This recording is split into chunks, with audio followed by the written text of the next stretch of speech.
রাজশাহীতে শহীদ পরিবারের সদস্যদের সম্মানে ইফতার মাহফিল অনুষ্ঠিত হয়েছে। বুধবার বিকেলে মহানগরী জামায়াতে ইসলামের উদ্যোগে এই ইফতার মাহফিল অনুষ্ঠিত হয়।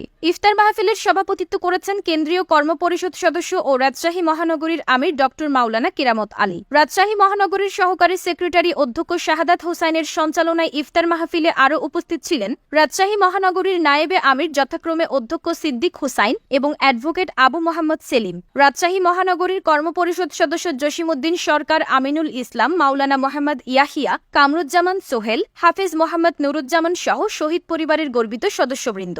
সভাপতির বক্তব্যে ডক্টর মাওলানা কেরামত আলী বলেন, আমাদের শহীদেরা আমাদের সবচেয়ে মূল্যবান সম্পদ। জামায়াতে ইসলামের শহীদদের নিয়ে কোনো রাজনীতি করে না, বরং শহীদদের নিজেদের পরিবারের সদস্য মনে করে। এ সময় তিনি শহীদ পরিবারের বেদনা তুলে ধরে বলেছেন, যে মা বাবার সন্তান হারিয়েছেন, যে বোন স্বামী হারিয়েছেন, যে সন্তান পিতামাতা হারিয়েছেন, এই বেদনা সহ্য করার নয়। এরপরেও সান্ত্বনা এটুকু যে তারা আল্লাহর জমিনে আল্লাহর দিন প্রতিষ্ঠার জন্য শাহাদাত বরণ করেছেন এবং আল্লাহ রাব্বুল আলামিন তাদের সর্বোচ্চ মর্যাদার কথা বলেছেন। তারা আমাদের প্রেরণার উৎস হয়ে আছে। তিনি আরও বলেছেন, পবিত্র মাহে রমজান মাগফিরাত ও গুনাহ মাফের মাস। মূলত সিয়াম মানুষের গুনাহ পুড়িয়ে ছাই করে দেয়। তাই আমাদের প্রত্যেককে ইহকালীন কল্যাণ ও পরকালীন মুক্তির জন্য রমজান মাসে যথাযথভাবে সিয়াম পালন করতে হবে। বাংলাদেশ মুসলিম সংখ্যাগরিষ্ঠ রাষ্ট্র হলেও এখানে নানা ধরনের মানুষের বসবাস।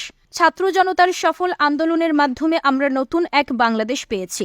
নতুন বাংলাদেশকে ক্ষুধা, দরিদ্র ও বৈষম্যমুক্ত করে গড়তে সকলকে ঐক্যবদ্ধভাবে কার্যকর ভূমিকা পালন করতে হবে।